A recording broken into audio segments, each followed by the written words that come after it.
Hi friends, welcome back to our channel. ఎలా ఉన్నారు friends? అందరూ బాగున్నారా? అందరికీ good morning and good afternoon అండి.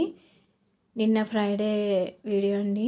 నిన్న ఫ్రైడే నేను బెండకాయ కర్రీ చేశాను. కొంచెం డిఫరెంట్గా, టేస్టీగా.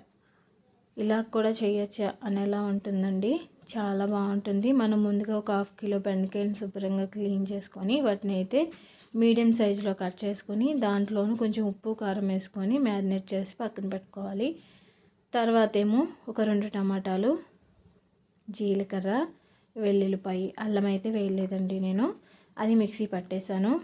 తర్వాత ఆనియన్స్ కూడా సపరేట్గా ఒక పెద్ద ఆనియన్ అయితే తీసుకొని మిక్సీ పట్టేశానండి. కర్రీ ప్రిపరేషన్ అనేది చూద్దాం. చాలా సింపుల్ రెసిపీ అండి. సింపుల్గా అయిపోతుంది. టేస్ట్ మాత్రం మామూలుగా ఉండదు. చాలా బాగుంటుందండి. ఇలా ఖచ్చితంగా ట్రై చేయండి ఫ్రెండ్స్. ముందుగా మనం బాండి పెట్టుకొని దాంట్లో ఒక 3 స్పూన్ల దాకా ఆయిల్ వేసుకొని ముందుగా మనం మ్యారినేట్ చేసుకున్న ఈ బెండకాయ ముక్కలను అయితే దీంట్లో వేసుకొని కొంచెం గోల్డ్ కలర్లో వచ్చేదాకా ఫ్రై చేసుకోవాలి. మరీ ఎక్కువ మాడిపోకుండా కొంచెం లైట్ బ్రౌన్ కలర్లో వచ్చే వరకు ఫ్రై చేసుకోవాలి. మనకి త్వరగా అయిపోవాలి అనుకుంటే కొంచెం ఆయిల్ ఎక్కువగా వేసుకొని డీప్ ఫ్రై కూడా చేసుకోవచ్చు. లేదు అంటే మనం ఇలా కూడా ఫ్రై చేసుకోవచ్చు. ఇక్కడ నేను బెండకాయ ముక్కలను అయితే మొత్తం ఇలాగే ఫ్రై చేసేసుకున్నానండి. కొంచెం లైట్ బ్రౌన్ కలర్ వస్తే సరిపోతుంది, ఎక్కువ అవసరం లేదు. మళ్ళీ దాంట్లోనే ఒక 2 స్పూన్ల దాకా ఆయిల్ వేసుకున్నాను. ఎందుకంటే మనం ఆల్రెడీ బెండకాయ ముక్కలను ఫ్రై చేసాం కాబట్టి దాంట్లో ఆయిల్ ఉంటుంది కాబట్టి మనం ఒక 2 స్పూన్ల దాకా ఆయిల్ వేసుకుంటే సరిపోతుందండి.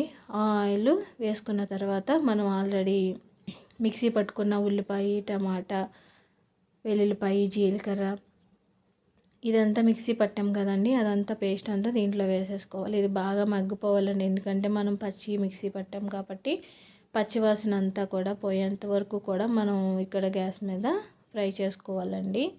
తర్వాత ఒక 3 పచ్చిమిర్చి అయితే తీసుకున్నాను. మనకి బాగా చూసారండి, చక్కగా ఫ్రై అయిపోయింది. అంటే మనకి పచ్చివాసన లేకుండా టమాటా, ఉల్లిపాయ కూడా ఫ్రై అయిపోయింది. తర్వాత మనం దీంట్లోనూ ఫ్రై చేసుకున్న బెండకాయ ముక్కలను కూడా వేసేసుకోవాలండి.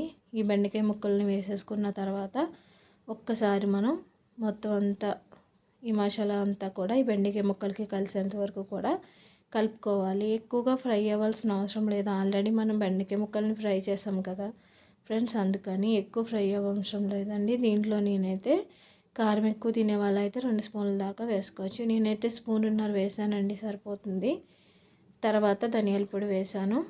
వేసుకున్న తర్వాత ఒక్కసారి కలుపుకుంటే మనం మొత్తం కారం మసాలా అంతా కూడా మనకి బెండకాయ ముక్కలకి బాగా కలిస్తేనే మనకి టేస్ట్ అనేది బాగుంటుంది. కలుపుకున్న తర్వాత ఒక 2 మినిట్స్ మనం మూత పెట్టేసుకుంటే మసాలా అంతా కూడా బెండకాయ ముక్కలకి అయితే కలుస్తుందండి. తర్వాత దీంట్లో నేను ఒక గ్లాస్ దాకా వాటర్ వేస్తాను. ఎక్కువ అవసరం లేదండి, ఫ్రై చేసిన బెండకాయ ముక్కలుగా త్వరగానే అయిపోతుంది కర్రీ అనేది.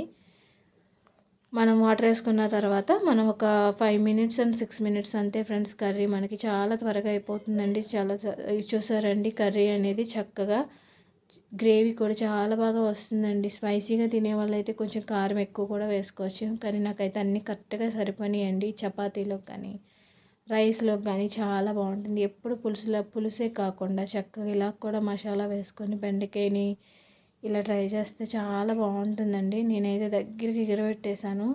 చపాతీలో కానీ రైస్లోకి అయితే చాలా బాగుంటుందండి. ఖచ్చితంగా అయితే ట్రై చేయండి. ఈ స్టైల్లో బెండకాయ మసాలా చాలా బాగుంటుంది.